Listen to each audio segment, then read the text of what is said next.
time for 28mm World War II action. Will you recreate history or reshape it your way? On the Bolt Action Hub at beastsofwar.com. Fight for the Iron Kingdoms as a warcaster. Take control of the mighty jacks, arcane devices, and dark sorceries to bring the fight to the War Machine Hub on beastsofwar.com.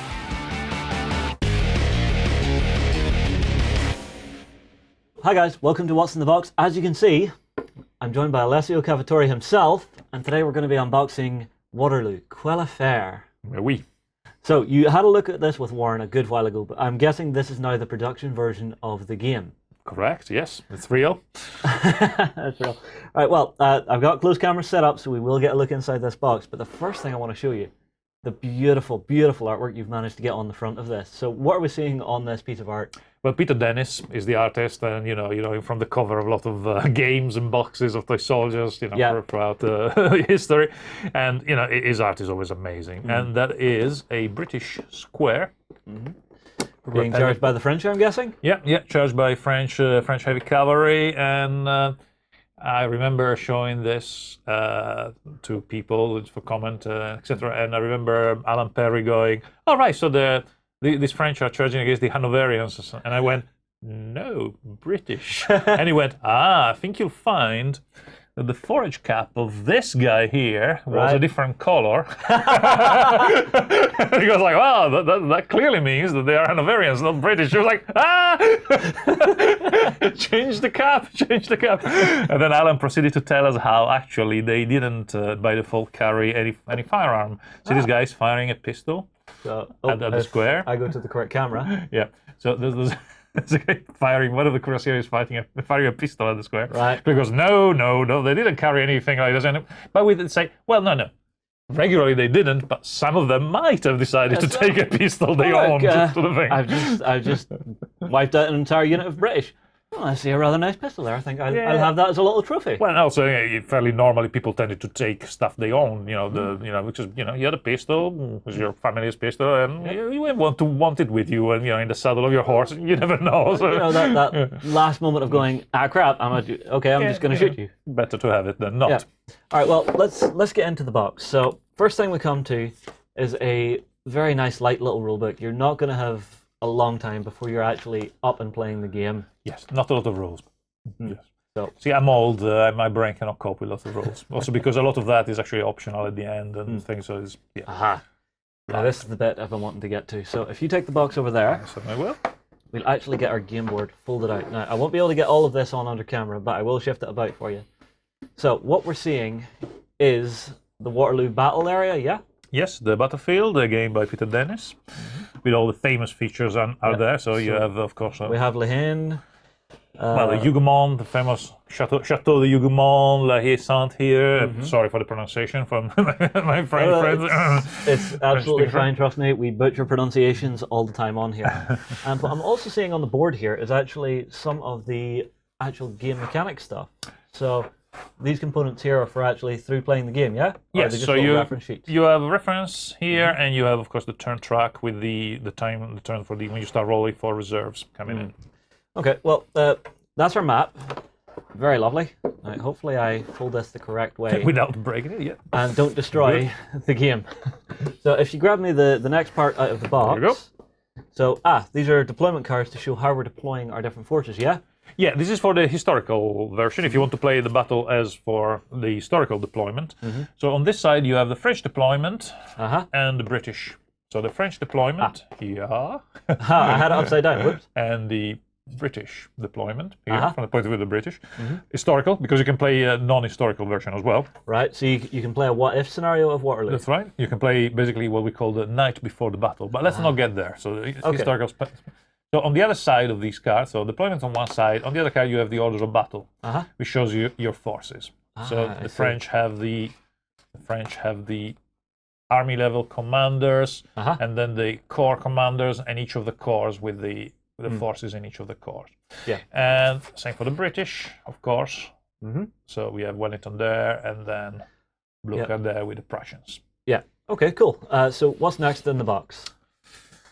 In the box, then of course you have the units, the playing units. The two punch boards. So the bigger punch board has the British double-sided. Mm-hmm. So you can see that.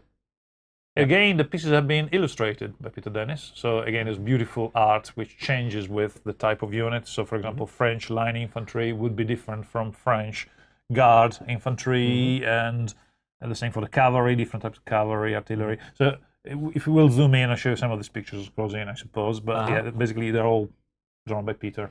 Very, very lovely stuff. Yep. They're absolutely beautiful pieces of artwork to actually add to the game. It adds a really nice quality to it. Nice big counters, so they, you don't stack them, so you can always see the things as they are. Yeah. We then have another of our sheets here. So what are we seeing here? Oh, those are the attack cards, the general attack cards. So there's one British and one French. The cool thing is that when you're preparing to attack, you keep them on this side, ready. Yeah. When you use them, and kind of turn around and play the attack. So the cavalry is charging, the artillery and infantry are firing. Very cool. Yeah, and the rest is, of course, tokens and counters, limbered, smokes for cannons that have been fired, and several other bits and bobs. All right, so that's all of the stuff that's going down on the table. We then have a pack of cards. Now, generally on the show, cards are a bit of a pain, but I've cheated. I've had the box open, and I've actually sort of already tore this so that I could open it up a little bit easier. So the cards themselves, what are they going to do for us in the game? Oh, they are the kind of the engine of the game. It's a card activation system. So we have the corps commanders and the army commanders there that will activate your troops, and then those are the commander cards, and then there's the event cards like this, which actually add some color, let's say. Like this one is particularly entertaining. This one is the injured commander card, and they all have little quotes from history, from famous movies, etc. So, for example, the injured commander card has a quote that goes as follows: "By God, sir, I've lost a leg." And of course, Wellington answers, by God, sir, so you have. And the guy follows dead. Yeah. We then have one for the artillery barrage, which I'm guessing is probably quite nasty in game. Yeah, it's a French special ability. Yeah, it's a French special event. We have Wellington himself, of course. The commander cards for the Allies have the red for the British and the dark blue dark red for dark green even for the Prussians. Yeah. So and there's mixed cards that activate both British or Prussians, depending. Like this one can be used by either side. Very, very clean little system to actually run the game. Oh, it is. I am actually very curious as to how the game runs, so I do want to get you sat down to actually teach us how to play. Right, the last thing you get in the box is a little set of D6s, because the game runs on D6s as well. Yep. So well, that's everything that's in the box. Overall, what do you think people are going to do when they play this? Do you think a lot of people are going to go for the historical side of things, or do you think they're going to play the night before that you've mentioned? I think the first time you play, you probably want to play with historical, because that's kind of like, you learn the game, you don't have to do the pre-game, because the night before the battle, basically you have the corps commanders in the dark, in the rain, kind of adjusting for position, so they grab the better ground for the morning when actually the army deploys around them. So effectively, imagine darkness, scouts, some officers trying to find their way on the field. Oh, that hill is nice, let's try to get it. And suddenly some shots are fired in the dark, and they go, no, maybe not. Maybe we won't go there. So it's a kind of adjusting for position in the darkness, and then the setup the next day is based on what happened during the night, which makes every setup different, every time different. Right. While the historical is like a game of chess, where this is how you set up, this is where you are, and then you play from there. So I would start from that. It's, if anything, simpler. Yeah, you have one less phase. The pre-game doesn't happen. All right, well here, I'll tell you what. Guys, that's what's in the box for Waterloo. Myself and Alessio are going to go away. I'll see if we can wrangle Warren in, and we'll see if we can't get a demo game done of this at some point. So drop a comment below. Are you going to have a go at Waterloo? And we will see you in the next video. Anime cyberpunk style meets skirmish combat in Infinity. Experience 8 high-tech factions and fight to control the human sphere at the Infinity Hub on beastsofwar.com. Progress comes to a world of magic as science and the arcane combine to make marvels. Meet steampunk inventors and orc mystics at the Volsung Hub on beastsofwar.com.